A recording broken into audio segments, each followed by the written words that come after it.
Hello to everyone. I'm sorry that I made the recording so late, but as I mentioned last week, I was abroad, and so many urgent things piled up. So the recording of the lecture was always quite at the top of my to-do list, but it never reached the first base. But now I will do it, and I will lead you through the slides. Maybe you have seen already the slides and the links on Moodle before and flipped through that. And here we have the entire explanation of these contents. So what we will do today is first of all, we will go through the strategy work. For some maybe who already has a business administration bachelor, this is quite a lot of repetition, but I will do it quite quickly so that at the end of this lecture, then I added another supplement chapter about the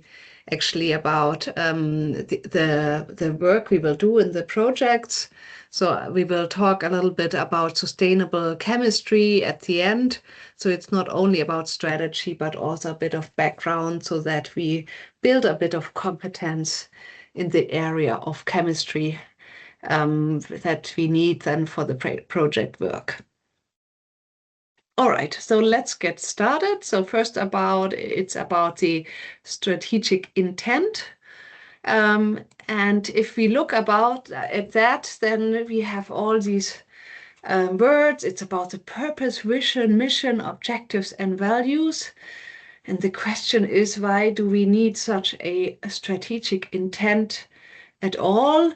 And the idea is that we presented last time the strategy cycle, and we cannot analyze everything and review how to detail all the things possible because it's too many options. So what's needed first of all is a certain direction from the management board. So the direction should be especially about the purpose. Why does the company exist? Where do we need to go? What do we want to achieve actually? So this is quite high level. Then the vision is actually the long-term goal. So it's more, it's more a orientation for actions. The mission statement is actually what we do. So it's actually the business model. So which kind of products or services do we deliver to which customers in which way? So this is a mission statement. Then we have the objectives. And the objectives is actually the goals, exactly what will we do next, and afterwards, what is then next. So this is pretty much straightforward, and the values are a bit the fundament. So we can do it in a very ambitious way. We can do that in a very reliable way, in a very high quality driven way, in a very honest way, in a very secure way. So this is about the culture of the company, and the culture also defines how things are done. So in reality, a lot of companies name their mission vision or their vision mission. And they mostly, if I talk to managers, they also don't really understand the difference from purpose, vision, and mission. So please be careful. If you read that, you have to identify, is this really the higher motivation and the timeless goal? Then it's a purpose.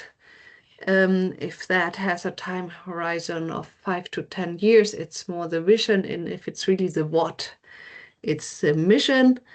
And if it's really detailed, single steps, it's objectives. And if it's the how things are done, then it's the values. All right. So this, first of all, I guess we can go on the next slide. 1 second. So here you see an example. Um, this is an example from Disney, and you see Disney's purpose. So it's the why. It's about making people happy. It's not the what that they do, that they produce movies and they have entertainment parts. That's the what, but the purpose. And this is the timeless North Star is really making people happy. And you see, this is really, really different than what the business model is exactly. And the vision is somewhere in between, and the values here from Disney are something like optimism, quality, community, and so forth. And we compare it to the example of Southwest Airlines. So here, if you read it, connect people to what's important in their lives through friendly, reliable, and low-cost air travel. So here you can already see, a friendly, reliable way is actually more the values, and a low-cost air travel or air travel is actually what they do. So if we would be very strict about that, then actually the real purpose of Southwest is only connecting people to what's important in their lives. And this is when you know the company better is really the core. Like this is really what motivates people and what makes them get up every day to work and be proud of their employer, because they think, okay, family or the loved ones are the most important moments in life, to see each other and to be with each other. And in the US, it's a huge country. So normally in Germany, when we take the car, the train, then often in the US, people take the plane to see their relatives, and they think, okay, that's the most important, and we want that everyone can afford it to see their family. And that's why we have a special purpose. We are not just an airline, so this is just a mission, but our higher purpose is really creating moments of family meetings, get-togethers with your loved ones, and this is something that is motivating the employees. And then we have a vision in between, and the mission is a dedication to the highest quality of customer service delivered with a sense of warmth, friendliness, individual pride, and company spirit. So again, I would say friendliness is more a value, but they squeezed also some values into their mission. So I think the poor mission would be providing the highest quality of customer service during air travel. So this would be a more correct mission. And you see how companies throw around with the purpose, vision, mission, but I hope you got a understanding what is different and how it could look like in practice. So if we go to the next slide, we see that there is here's something for you to read. So I give you a second to read through that.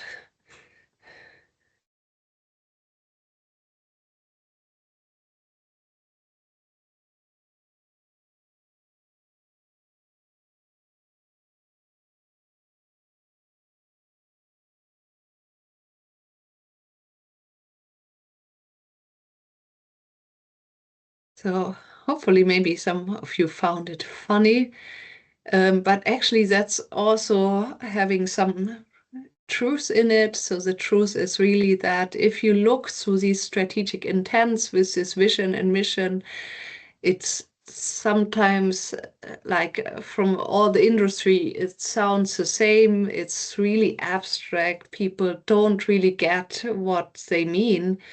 But of course, it's just a major direction. So you detail the strategy later and afterwards. Let's go on.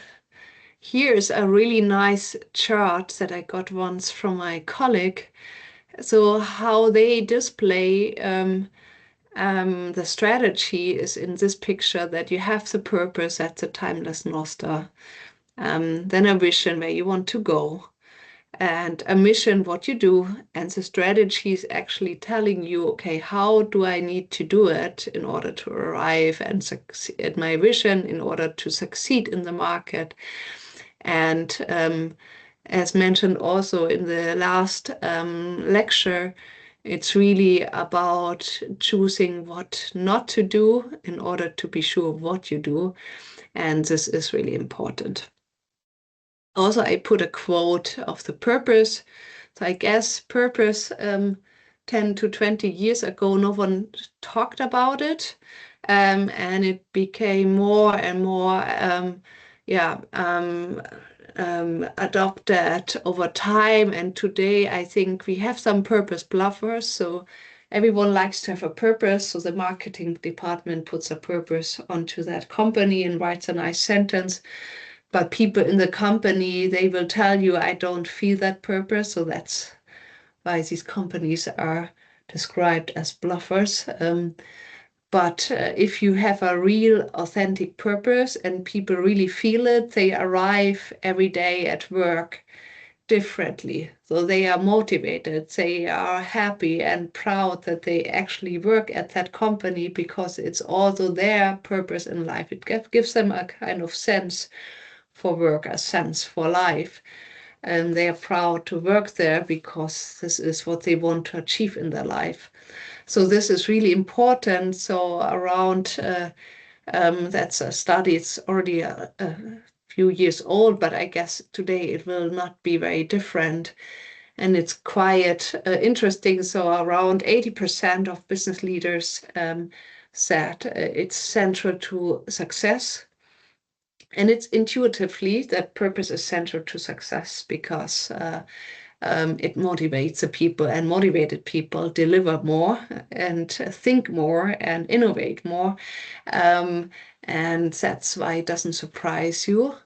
Um, but then in this study also it says that only around 1/3 of the managers believe that the purpose is really lived and felt. So we have a big authenticity gap. And quite interestingly also, for example, Unilever is a consumer brand with a lot of different brands underneath. And they also differentiate between brands without a purpose. So they are more technical brand or low cost brands. And they have a lot of purpose-led brands, for example, Ben and Jerry's, where people really connect to emotionally and think about improving the world and saving the planet. And they are also that ones that all their purpose-led brands, they grow twice as fast as the other brands. So this is really something not only employees are interested in, but also customers believe in. So this is more or less, let's see what's next. So this was it more or less about the strategic intent. So let's go back to that picture. The strategic intent is quite a few sentences and words that give you direction. And sometimes it's written down, sometimes also entitled correctly or wrongly, but at least it gives you some guidance, whatever is the headline is, like here. And for example, Southwest, they have really a clear strategy. It's really low cost and it's this friendly culture. And this is also why when a lot of other airlines went into crisis and had huge losses, the culture and the strategy was so solid that Southwest was always profitable. So it's much better than the others because they have a clear positioning. And this is what we want to see with all companies. Again, on this chart here, as mentioned, some companies have it written down. That's perfect. Um, some companies may have something or not, but some really don't have anything, and they have it. Um, the managers know it, right? They share the certain ideas, and it's more or less just in the brains of the managers. So it's not articulated, it's not in written documents, but it doesn't matter. Like, it's better to have something in your mind and people know and feel it, rather than having something written down that is so abstract and not understood by anyone. So this is also to be kept in mind, that it's not about written or non-written, but it's about the idea that you have a certain direction, you have a clearness and clarity of where you want to go. All right, then let's go to the next concept of the reverse order. So this is quite important because you have a typical order, which is normally, you know what you do. For example, Apple produces computers, and then you think about, how should I do it? So how means actually, okay, I have to compete with my competitors, and ideally I have to outperform them, right? So I have to think about, okay, how can I convince the customers to buy my product and not the ones from the competitors? So I have to do something differently, and this is the how.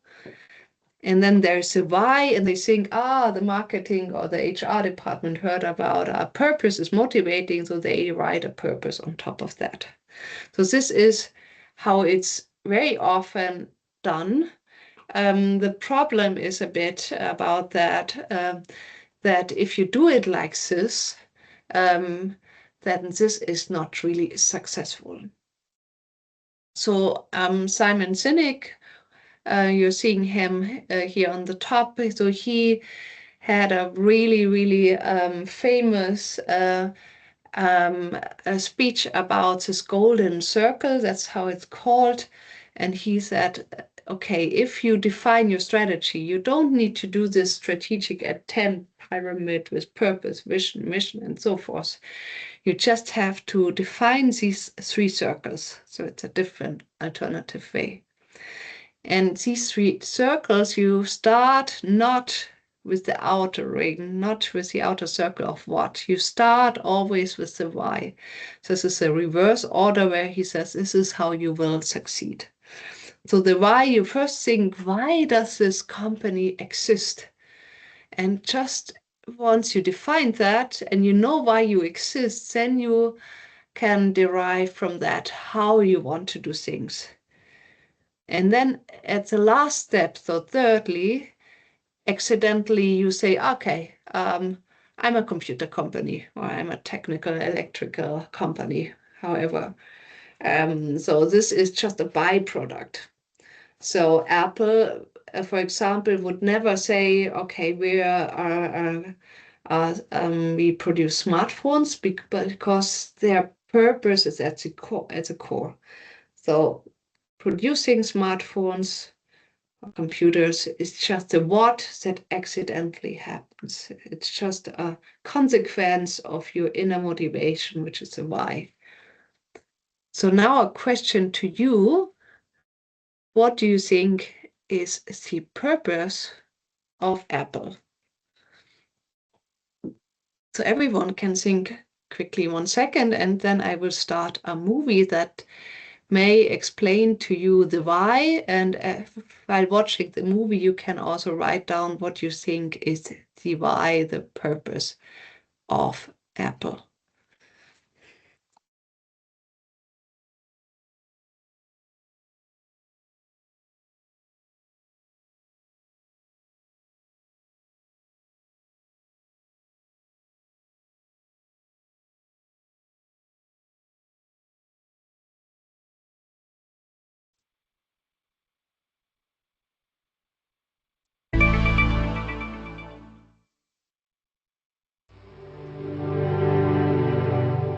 Here's to the crazy ones, the misfits, the rebels, the troublemakers.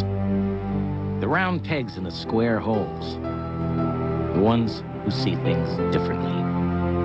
They're not fond of rules, and they have no respect for the status quo. You can quote them, disagree with them, glorify or vilify them. About the only thing you can't do is ignore them, because they change things. They push the human race forward. And while some may see them as the crazy ones, we see genius.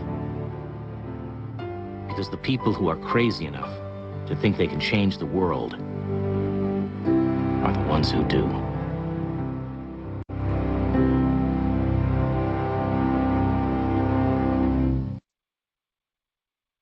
Okay, everyone can write down what you think